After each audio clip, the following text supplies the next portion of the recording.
Who the Wild Things Are with Ryan Maguire. You gotta listen to your body.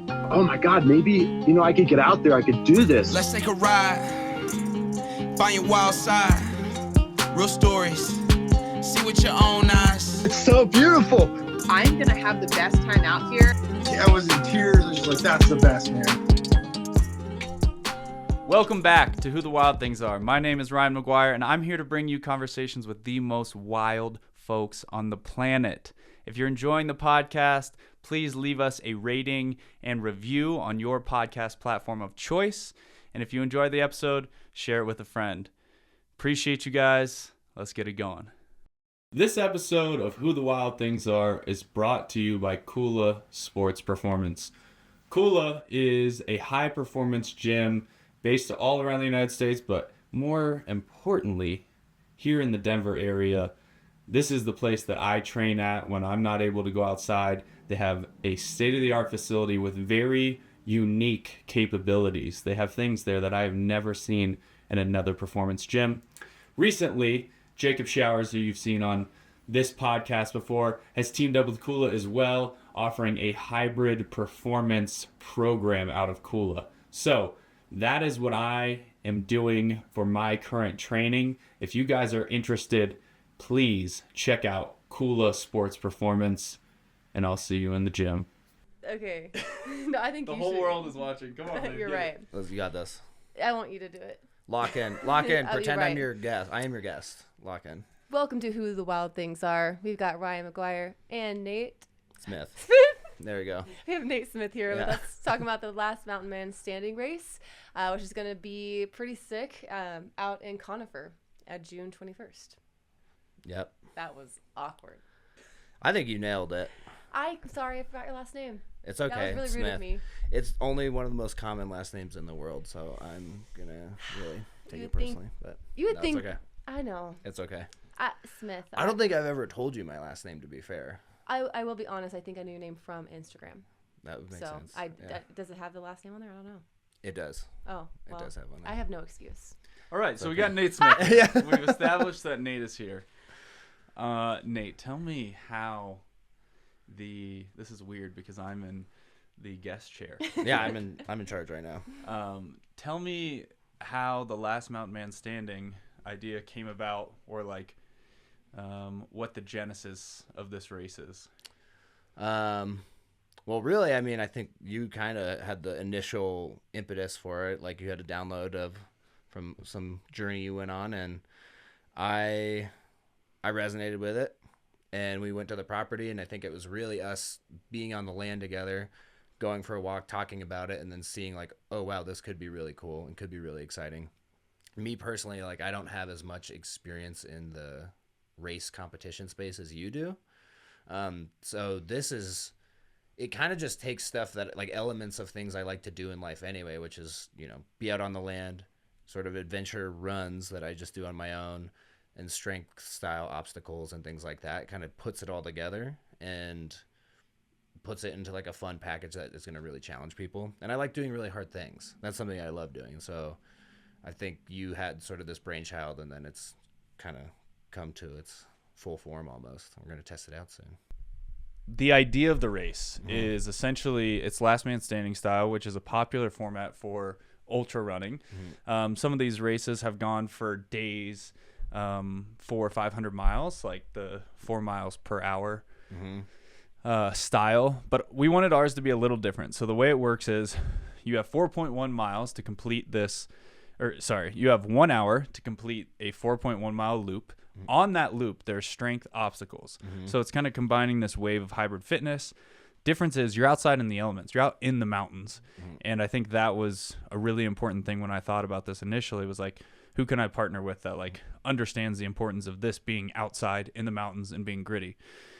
And the other piece of it is we didn't want to host a race that went on for 4 days. So we're like, how do we end this thing in a timely manner where people don't have to spend, days out there? And so the first 6 laps, you've got 60 minutes to make it back. If you miss the cutoff, you're out. On the 7th lap, whoever is remaining, the 7th lap will be on the same course, but it'll be an all-out race to the finish. And we'll be having $1,000 cash prize. And when I say cash prize, I mean big ones. I mean buckaroos. I don't mean like we'll Venmo you in a while, like sometime next year. I mean, you're going to be walking away with cash if you win this thing. So that's like the long and the short of the race. Well, I think too, like, I want to kind of emphasize the rigors of it, right? The challenge, because we have a race that we're doing out on the land. The most plush object you're going to have is a 100-pound sandbag from Go Ruck. Otherwise, you're going to be carrying a raw tree. Shout out to Go Ruck. Yeah, shout out to Go Ruck. Otherwise, it's going to be, rocks, trees, like scraping on the ground, crawling, and, running up steep cliffs, and that with like only some actual trails. I think part of the trail people will be on, part of the course is going to really be stuff that we'll have implemented, and maybe they can see a little bit of our tracks and some game trails and stuff. But I think half the course is going to be pretty wild land, which is nice. Yeah, give me a little bit of background on like this property, how your family kind of like acquired it in the history. Yeah. So the history is really cool. It's gone through 3 owners. We're the third family to have it. The original family, they got it when Colorado was first being settled, and they had shown up, and they were next to the Legos. I can't remember. It was the Lorenz. It was the Lorenz family, and then the Legos. And the Legos are right next door, and these 2 properties have remained essentially unchanged for hundreds of years since they've been sort of established. And then the second owners still live right next door. Any racers who come are going to probably meet Dale and Lorna. They're like the nicest, sweetest, funny old people you ever meet. And they'll be greeting people at the front most likely. My mom is good friends with them. So my mom acquired the property in 2020 during, COVID's happening. My dad had just passed away. My family's kind of in grieving and turmoil, and like, the world's shutting down. We don't know what's going on. And so my mom was like, can we cuss on your podcast? Yeah, you can cuss. You can say whatever you want. Oh yeah. So she was like, fuck all this. Like I want to have land, and like I want to have a sanctuary that the family can go to, and our friends and community can all come to in case things get worse.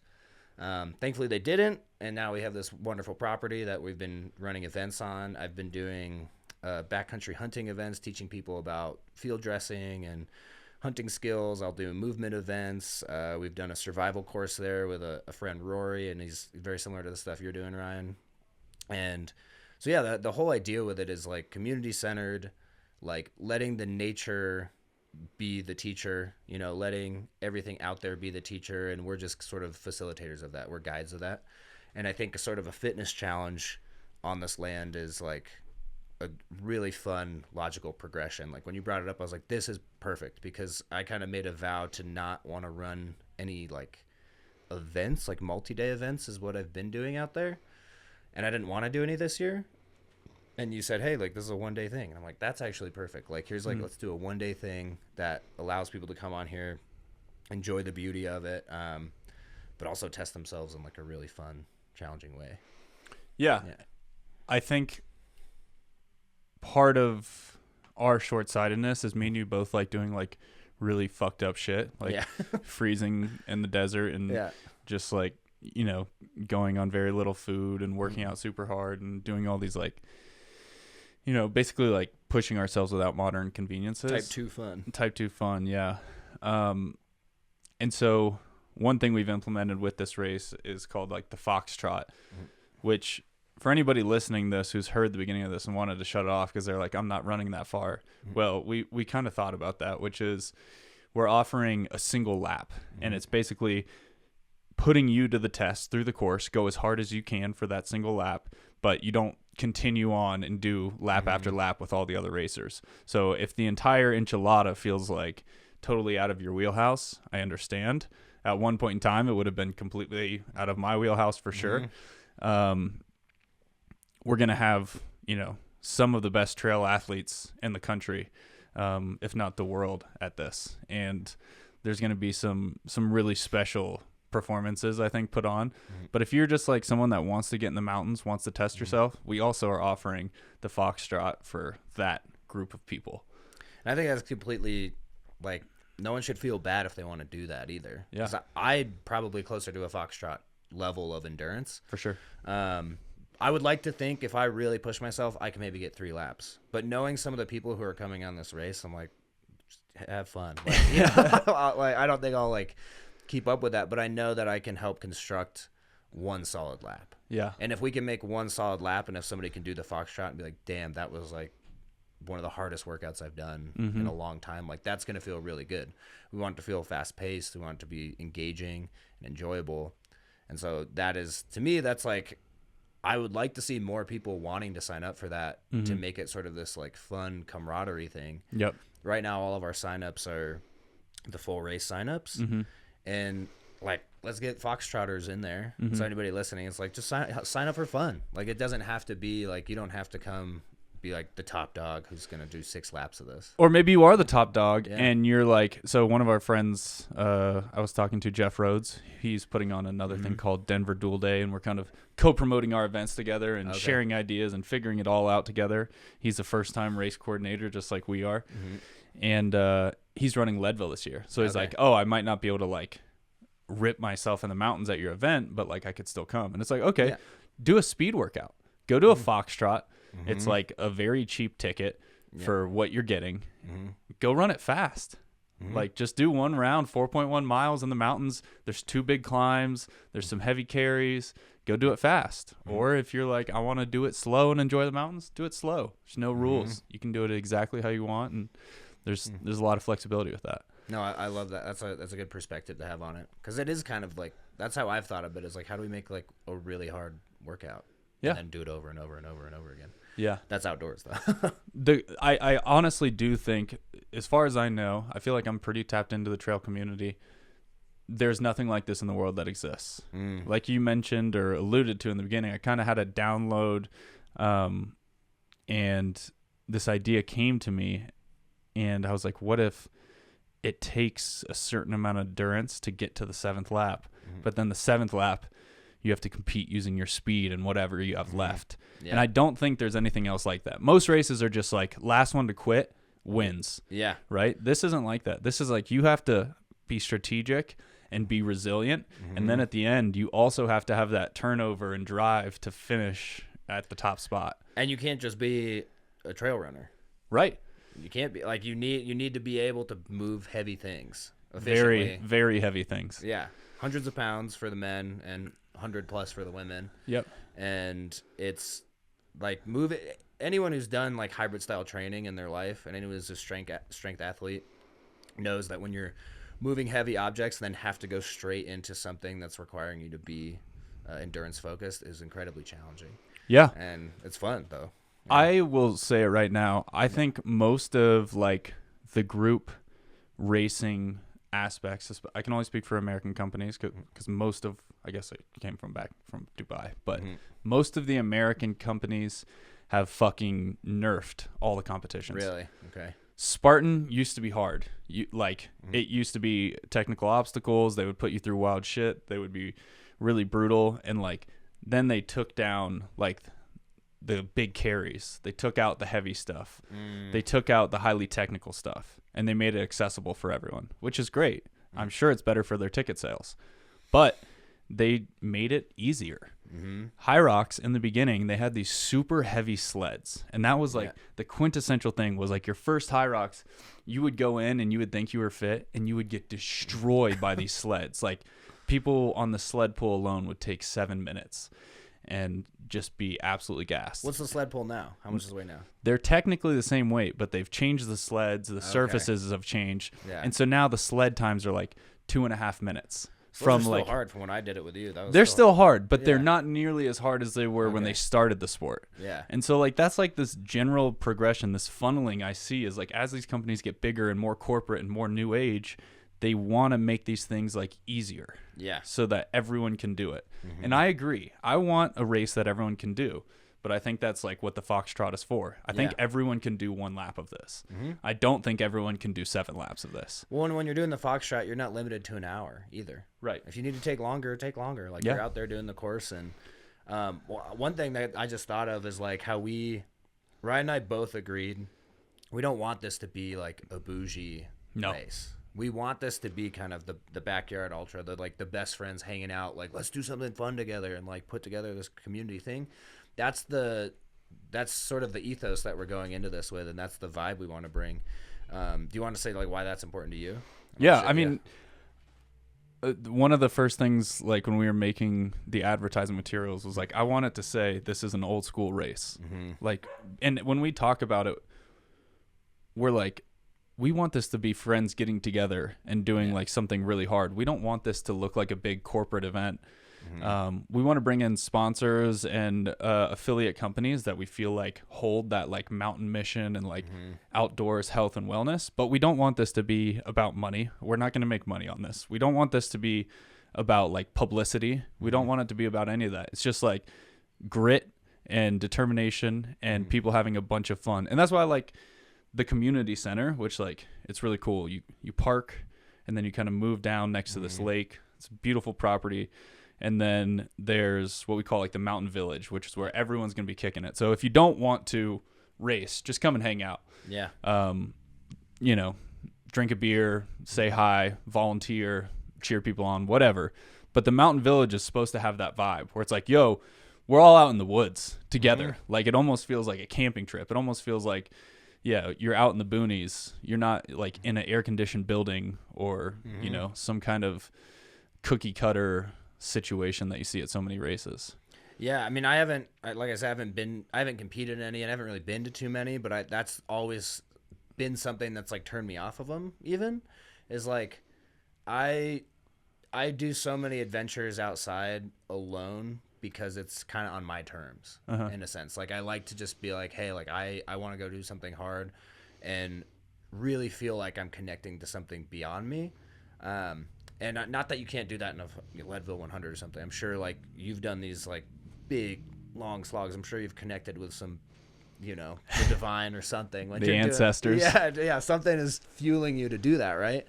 But I like what I'm getting at with this race is to like, I want people to like feel this sense of like real like kinship when they're out there, and to like be like, hey, we're on this like old property.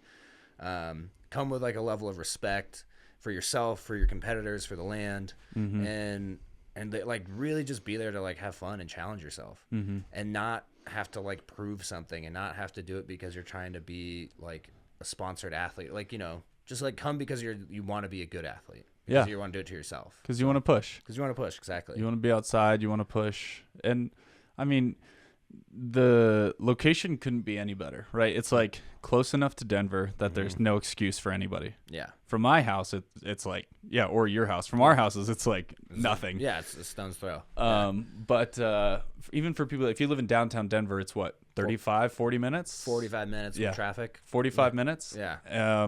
But you actually get to a spot specifically on like this piece of land where you can't see any highways, you can't hear any noise, you're just like in the mountains, but you're still super accessible to Denver. The only spot on the property is at 9,500 feet on the very pinnacle of it where you can look out and be like, oh, there's Denver. Yeah. But that's it. And, you know, and I think racers might end up there for a second. They're going to have to earn it. Yeah, they're going to have to earn it. They might end up there for a minute and then they'll drop back down. But it's going to be great, man. I'm looking forward to it. I'm super excited about it. It was when I got, like when I first had this idea pop into my head and then I shared it with you, I was like, oh fuck, I might have just like opened a bag of worms and like this like, and you know, sometimes it still feels like that, right? It's like, this is a lot of work. You and I have no idea what we're doing. We're like sitting in my kitchen making up things as we go along.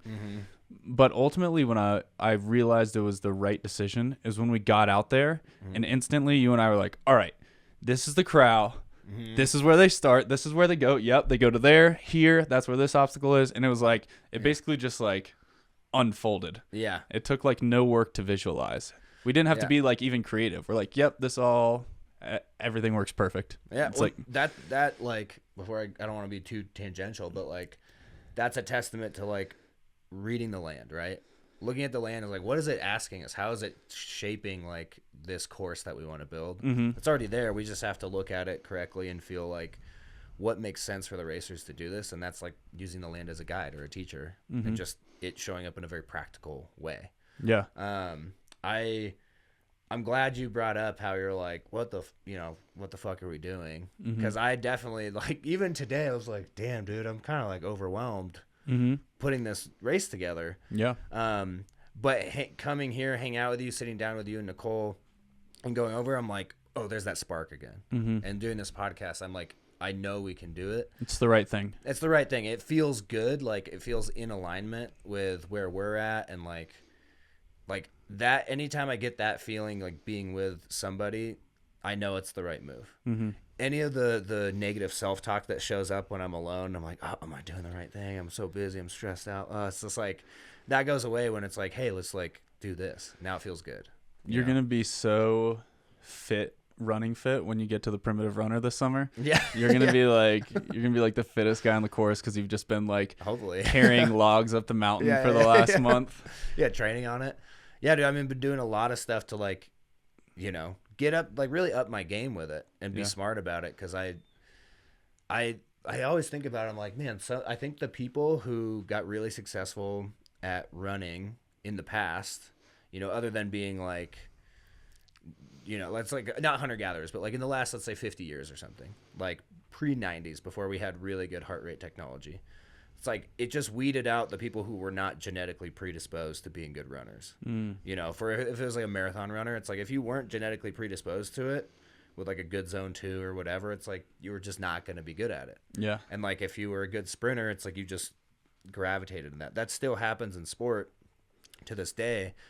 But I think with like, and this is, I'm going off on a tangent a little bit, but I think like with where our technology's at and our training methodologies, like anybody can become a great runner and a great strength athlete, even if you're not genetically set up for it. We have the tools now to like guide you into that direction. We have the tools, and the other piece of it that I think about a lot is that we have the time. Yeah, like you think about like people in the 80s and 90s when like this like corporate grind got created, or even 70s. Yeah. Like late 70s to the 90s. They didn't have as much time to like put towards training for an event like this. Yeah. And now we have more free time. We have more time to like pursue creative events. We have more time to get super fit. And again, the technology helps as well. And like the science has come so far. So now your only real excuse is will. It's like it's here. The science is here. The formula is out there. The mountains are available as ever in Colorado. Yeah. So much access. Now it's just like, do you have the will? Yeah. And that's, what we're going to test. We're going to test will. We're going to test grit. We're going to test all those things. What's your advice for somebody who's apprehensive on wanting to do the race? The same advice I have, and you don't have to sign up for my race. This is the same advice I have for anybody, which is don't wait until you're ready.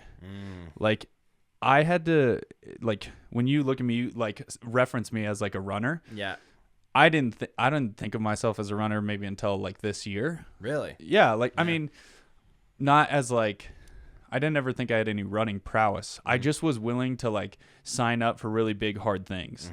Like I signed up for my first ultra, which was Spartan World Champs and Telluride, with no business being there. I just am like someone who's willing to sign up. Sure. And so when you sign up for those things, you're like, well, shit, I have to run 50 miles through the snow up and down the Telluride show up. ski mountain. It's like, I better be ready. Yeah. So I think if you want to get where, you see other athletes or entrepreneurs or spiritual folks or whatever it is that interests you, musicians, you have to take big leaps and like put yourself in the game. Yeah. Because if you just like keep saying, oh, well, one day I'll be ready, one day I'll try it, it's like, probably not. Yeah. You're probably just going to keep twiddling your thumbs. Got to pull the trigger on it. You got to just go for it. And this is a perfect way to do it. It's like the speed. It's not a race in most regards, like except for maybe if people make it to the 7th lap, which we'll talk about like how we're going to set the difficulty up here in a minute. But if people make it to the last lap, which we're not sure they will, they might or might not, it might be impossible. Yeah. Then it becomes a race. But until that, this is just like people getting gritty in the mountains. Yeah. It's just a straight up like see what you're made of kind of situation. So tell me a little bit about our plans to test the course as kind of like a leadership team. Oh, sure.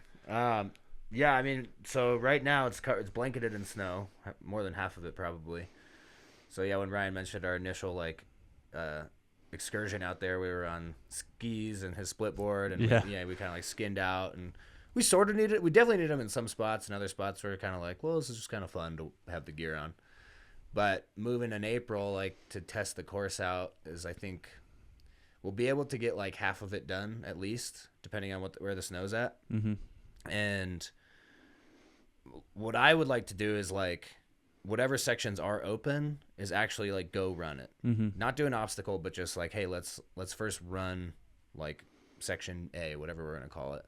Let's run that, start to time it, and start at slow paces and then work our way up and like hopefully not get too gassed. Yep. And then also probably leverage like an ATV Mm-hmm. to do some stuff and be like, okay, how's this section look? And then we'll go back and forth. I think it's gonna be a lot of that, a lot of like making sure we have all of our flags and pins and signs all in the right location, using the watch a lot to track our mileage. I honestly think the day that we do set it up, we'll probably have hopefully done way more than the 4 miles that it's going to actually be. Yeah. To like have test stuff and see how it feels. I also think it's going to be a lot of like, for some of the stuff on the northern part of the property, I think it's going to be a lot of us cleaning up rocks and debris, or maybe leaving some of it, but like, Yeah. moving stuff to be like, okay, this is like genuine hazards, or this is a bottleneck. Like, how are we going to fix this? Yeah. So that's what I sort of foresee initially. Yeah. So we've got like this. We've kind of got to work with Mother Nature. We've got this melt off that's actually starting. That started this week. Yeah. And then, we'll have like a period of setting up, and then the way I visualize it is, we have a couple folks, and if anybody listening to this is interested, we're going to have kind of a span of folks that aren't doing the race, because we don't want anybody to get an unfair advantage and see the course early. But for the leadership team and maybe some volunteers of various fitness levels, we're all going to go do this ourselves. Mm-hmm. We're going to see who can make what cutoff times based on various fitness. We're going to run it hard, and we're going to be like, okay, athlete A was able to run 3, and they're super fit, maybe the fittest person we know. Well, maybe this thing is a little too hard. Yeah. Right. So then we like make the course slightly easier. Yeah. Okay. Athlete B is like super new to fitness, and they were able to run through this super fast. Well, it's like, Yeah. okay, then this is easy. too easy. Yeah. So we're going to have a group of people with various fitness levels, and, we want everybody to be able to do this. So we want to test people that are, new to this and just trying maybe their first ultra or first trail race or whatever. And then we also want it to be a legit race for the folks that are in there working hard for that cash prize. And there will be, if we haven't said this already, men and female will be in separate divisions. Yeah. So Separate cash prize too. separate cash prize. You guys will all take off at the same time. You're all going to be in the same corral, all running together. But especially because of the speed component on the last lap, it makes sense for everybody to be separate. Some last man standing races, I don't know if they are separated. As the distances get longer in trail running, the difference between male and female a lot of times shrinks. And Yeah. at some distances, it becomes almost unnoticeable. But when you add in a speed component, there's a genetic difference. So women, you don't have to worry about racing some track star high school boy from Conifer that's like, Yeah. gonna run 4-minute miles on the last thing. Yeah. But we'll have separated cash prizes, and the women will continue to run as long as there's 2 women left. And then same with men. If there's at least 2 men left, they'll continue to run. Let's say everyone quits on 5, except for 1 man and 1 woman get to the line for the start of lap 6. Those will be our 2 last mountain man and last mountain woman standing. And that's really when I guess lap 7 would technically be the ultra. Yep. Right? 'Cause Exactly. before that, it's just a marathon, or even less. Like maybe you're doing a 10K essentially. Like Yeah, exactly. Yeah. 7 times 4 Yeah. would be 28 miles, and Yeah. anything over a marathon is considered an ultra marathon. So yeah, obstacle ultra, however you want to call it. Yeah. Obstacle ultra with strongman components. Are there any aspects of the race that you're nervous about? Like anything that you've thought of, like, oof, like even it could be race day logistics, the course itself, anything like that. I mean, just my mind, I'm nervous that we'll have no signups. Yeah. We have already got signups, so thank you to everyone that has signed up already. That's so kind and fulfilling, and like just appreciate the people that have signed up, because this is the first time we're doing this. Mm-hmm. I don't know what I'm doing. I'm doing my best. Yeah. I'm not very good at promoting things, hence why we're sitting here on a podcast trying to tell people about it. So that's the first thing that I'm most apprehensive about, is just like, how do we get people to show up? Yeah. What about you? What's I think it's like, how do we get people to show up? That's one. The other part is like, what if we get everybody to show up? And that's like nerve-wracking. You have to carry that burden. I don't have to worry about that, which is kind of unfair. So it's like, I'm like, what if 200 people show up? I'm like, oh, this is like, I'm gonna make sure. I'm sort of gonna think out loud here and sort of team building in a sense, is like, let's make sure our team can support those 200 people. Definitely. So it's like, have the goal. We set the goal to like have a lot of racers there, foxtrot and full racers. I want to make sure they feel taken care of, but equally so, I want to make sure that like the land that my family stewards is taken care of. Absolutely. And that's a big thing. Like, to the people listening to this, like, I'm sure anyone listening to Ryan's podcast is a fan of Mother Nature and a fan of being outside. And it's like having that respect, like you would respect your own home. We clean up our dishes. It's like, take care of somebody's land the same way. Yep. And so, I have a nervousness around that. But I also think most trail runners I know and like mountain athletes I know are pretty respectful people. Yeah. Like, and it's just like making sure that that's instilled in them from the jump. As soon as they show up, it's like we sort of create ground rules, and like I think you said, like, you film it and you're like, hey, you're held accountable for this. Like, yeah, take care of yourself, take care of the land, and take care of each other. Yeah. Look out for other people, look out for yourself, and look out for the land. If you litter, you're going to make it under the 60-minute mark and get into the corral, and I'm just going to take your pin. And you're just not going to go to the next. You're going to be on trail cams. Yeah. It's just going to be zero tolerance policy on anything like that. Yeah. But I don't see us dealing with it. I don't either. I don't like, if you look at the group that's signed up so far, I think everyone's like going to be like family. Everyone's just stoked to be there, stoked to push the limits.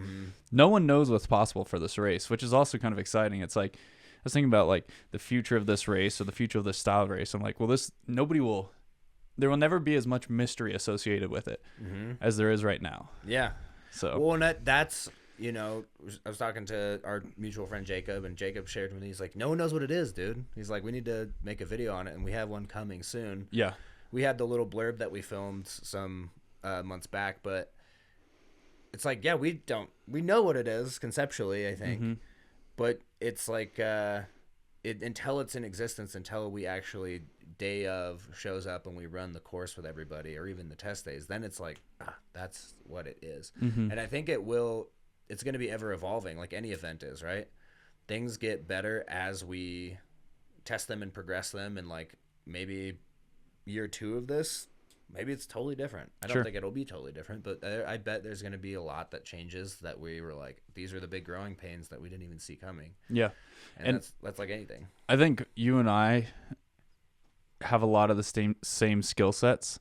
And so Nicole had to run out and take care of the dogs, bless her heart. But I think that's why it's so important that like Nicole is like part of our core team, because she has like the organizational skill sets and like ideas about how to actually communicate things with human beings. And I'm just more like, let's go run in the mountains. Yeah. No, I feel similarly. I love being creative from an idea place. Yeah. And I love bridging people. I'm good with like connecting people, coming up with the ideas, like, hands-on stuff, like day of, like, or, building the course. It's like, oh, great. I can love it. Yeah, I'm all over it. Yeah, all over that. But when someone's like, all right, now like promote it and make a website and do these things, I'm like, oh my God. Like, fuck. Yeah, I don't want to do this.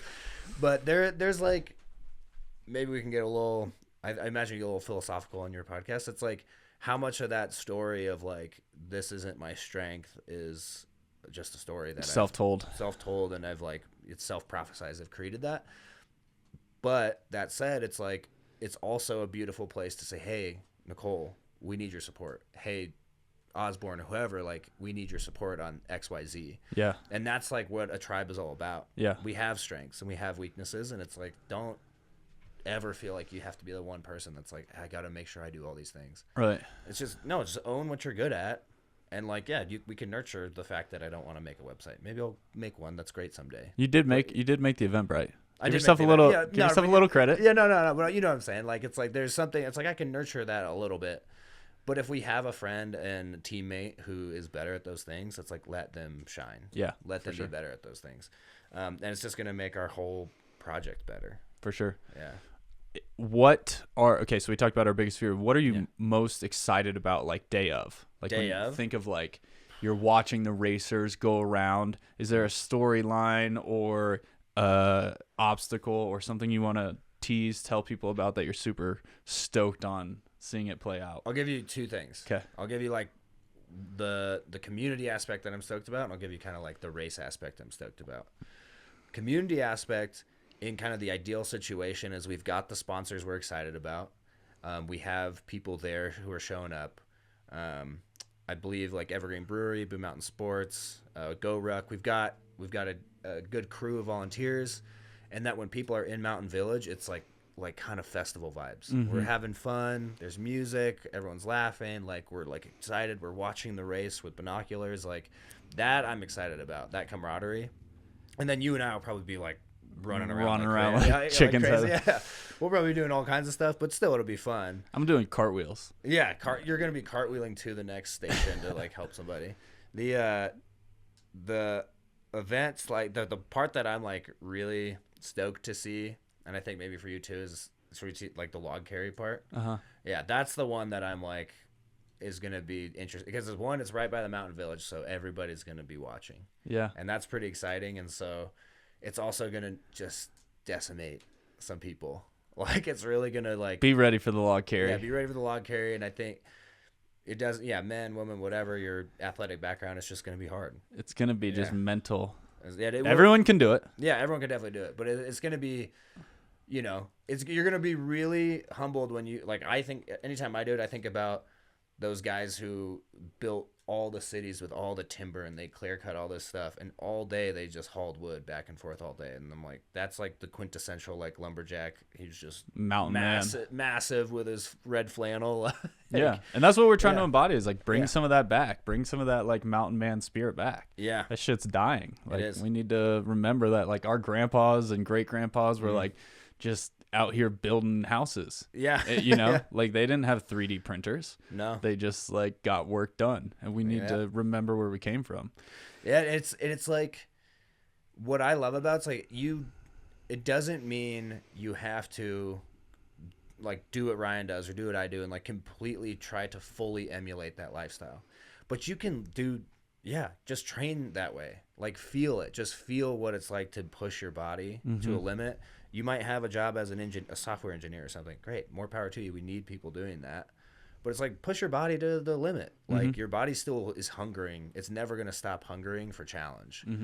And the challenge doesn't have to be building your house. It could just literally be pick things up, put them down. But like get strong. Feel what it's like to push yourself.